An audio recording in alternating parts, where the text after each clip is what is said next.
everyone, welcome to another Woman in Business interview. Thank you so much for joining us today.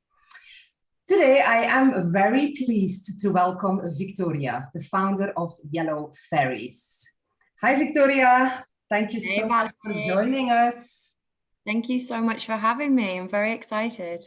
Oh, definitely my pleasure. So, Victoria, can you start by, telling a bit more about your business and maybe also the idea behind it? Yeah, for sure. I'd love to. So I am the owner of Yellow Fairies. Yellow Fairies is a distribution company based here in Dubai in the Middle East, and we distribute clean beauty brands. Predominantly, they are British brands at the moment, more niche and focused towards that kind of indie style market.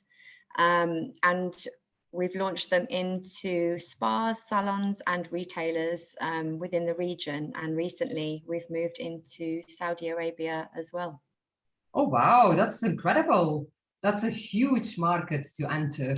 Congratulations. Yeah, thank you so much. Yeah, it's been a lot of hard work, but yeah, it's a huge market. Obviously, Saudi is so big, and especially the spa and salon industry there.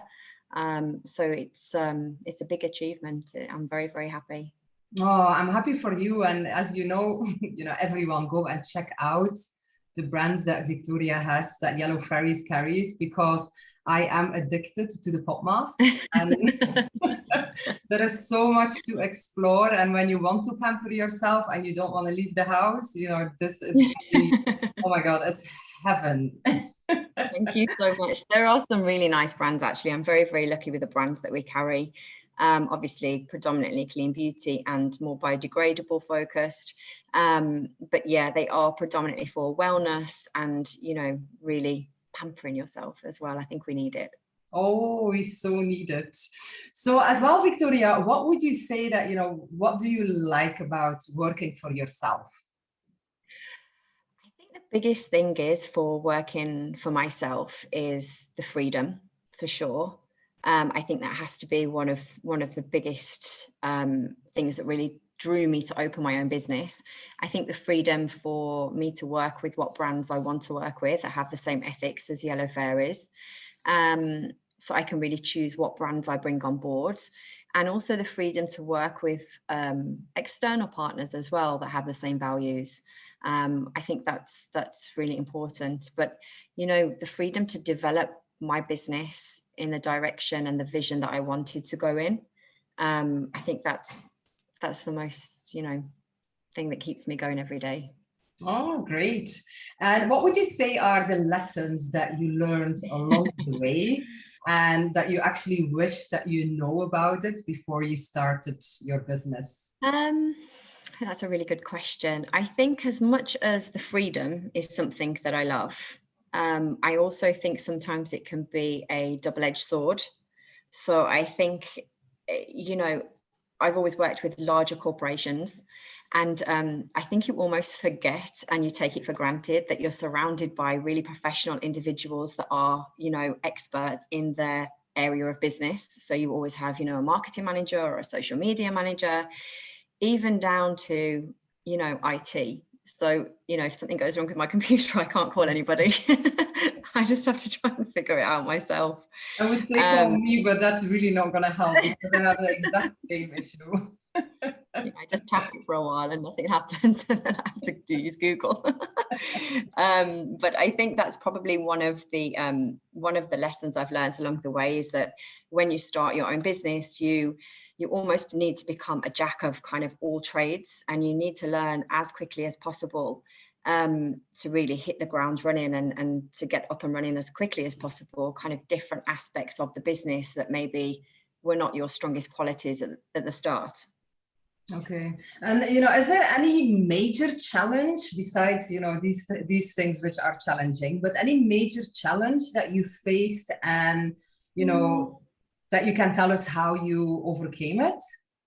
Yeah, I think, I'm being brutally honest. I think cash flow is probably one of the biggest challenges that everyone faces at this time when we've gone through kind of COVID, and it's really looking where best to invest your money to see the return on investment and how you can grow your business better with what you have. But I think for me as well, it would be having enough time. And I know everybody always wants more time, but it really is. I think it's, when you own your own business, it's trying to go out and make contacts. It's trying to do the business development. It's looking after the marketing side. It's, you know, going to meet that one customer or that one salon or spa owner. And I think it's just having enough hours in the day. I think for me, I've learnt the hard way. And I think rather than trying to do everything all at once and make everything a top priority, I've really learned over the past few months to structure what actually is important, finish my to-do lists, and now I try to structure my weeks. So I have one day that's focused on marketing, one day that's focused on business development, and I do try to stick with those perimeters throughout. So I do work on my checklists and my to-do lists and goals for that day. I think that's that's great advice to give, to have your time management under control, because as you said, you know, if you don't have a huge team to take care of everything, and you know, the same for you as for me, you know, we kind of like are, you know, do it on our own. So time management is crucial. Yes. So besides this great advice, is there any advice that you would like to give to young women out there who would like to start their own business? Yeah, for sure. I think honestly, like, be prepared to push yourself. I think you know, you need to be really open to learn something new, sometimes daily, and admit that you can be wrong sometimes. And I think just really be open to, you know, learning new things, learning new skill sets, but to feel uncomfortable at times. You know, to, if you really push yourself out of boundaries, I think it's normal to feel uncomfortable at times, but be prepared to put the hours in. I think people think it's a 9 to 5, and it's not. I think a lot of people don't see all the late night emails and the early morning starts, and working 7 days a week, because, you know, it's your business. So if you don't do something, then it's only impacting on yourself and the business. But I would give everyone the advice to do something that they really believe in, really love. I think above all, passion will drive you forward, even in the most challenging times. I think if you really, really believe in your brand and believe in your passion and your vision before anybody else, and you really stay true to that vision and end goal, then I truthfully don't think you can go wrong. Oh, that's amazing. So thank you so much, Victoria, for sharing all this valuable feedback. I think it will help a lot of people to really understand what is really behind setting up your own business. So thank you everyone for watching. I really hope that, you know, you've learned something out of it. And the advice, as always, go out there, follow your dream, and as Victoria said, follow your passion.